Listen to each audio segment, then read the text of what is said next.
আমেরিকার শুল্কযুদ্ধের আবহে বাংলাদেশের ওপর ভারতের বাণিজ্যিক নিষেধাজ্ঞা। ভারতীয় বন্দর ব্যবহার করে নেপাল, ভুটান বা মায়ানমারের মতো দেশে পণ্য রফতানি করতে পারবে না বাংলাদেশ। ৮ এপ্রিল কেন্দ্র এ নিয়ে একটি বিজ্ঞপ্তি জারি করে। 2020 কোভিড পরিস্থিতি। বাণিজ্যের খাতিরে ভারত বাংলাদেশকে বন্দর এবং সড়ক পথ ব্যবহারের অনুমতি দেয়।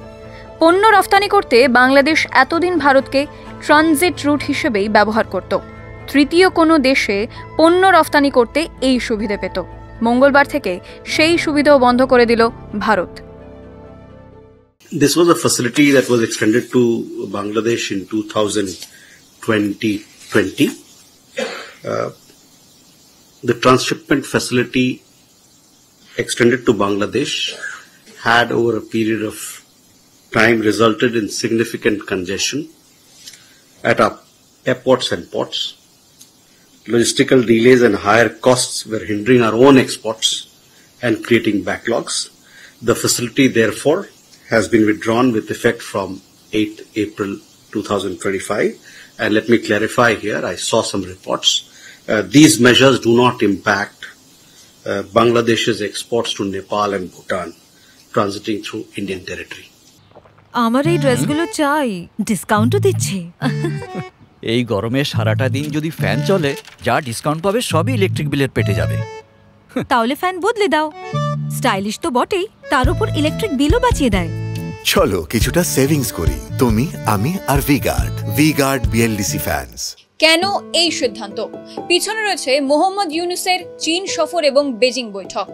মার্চের 26 থেকে 29 4 দিনের জন্য চীন সফর করেন বাংলাদেশের অন্তর্বর্তী সরকারের প্রধান উপদেষ্টা।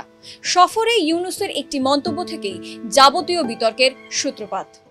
7 states of India, eastern part of India, called Seven Sisters, they are landlocked region of India.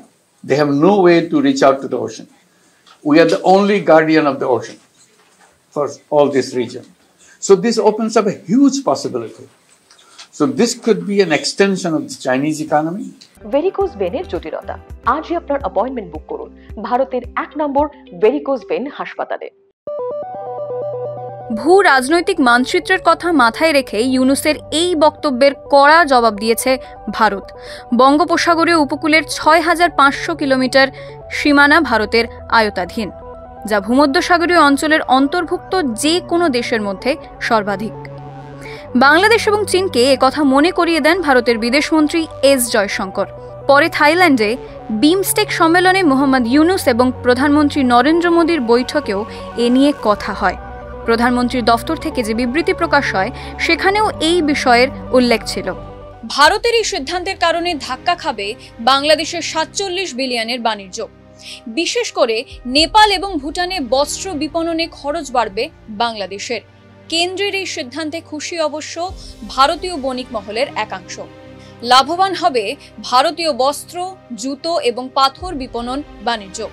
বস্ত্র বিপণিতে বাংলাদেশ বরাবরই ভারতের প্রতিযোগী।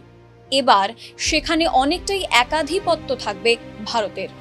1994 সালের শুল্ক এবং বাণিজ্য চুক্তিতে বলা হয়, ল্যান্ডলক দেশগুলিতে পণ্য পরিবহনে কোনো বাধা দেওয়া চলবে না।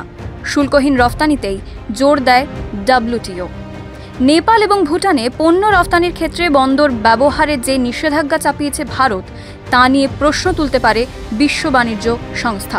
ট্রান্সশিপমেন্ট হলো একটি আন্তর্জাতিক বাণিজ্যিক প্রক্রিয়া, যেখানে একটি দেশ তার পণ্য সরাসরি গন্তব্য দেশে না পাঠিয়ে মাঝপথে অন্য একটি দেশের বন্দরের মাধ্যমে রফতানি করে থাকে। একই রকমভাবে পণ্য আমদানিও করে থাকে।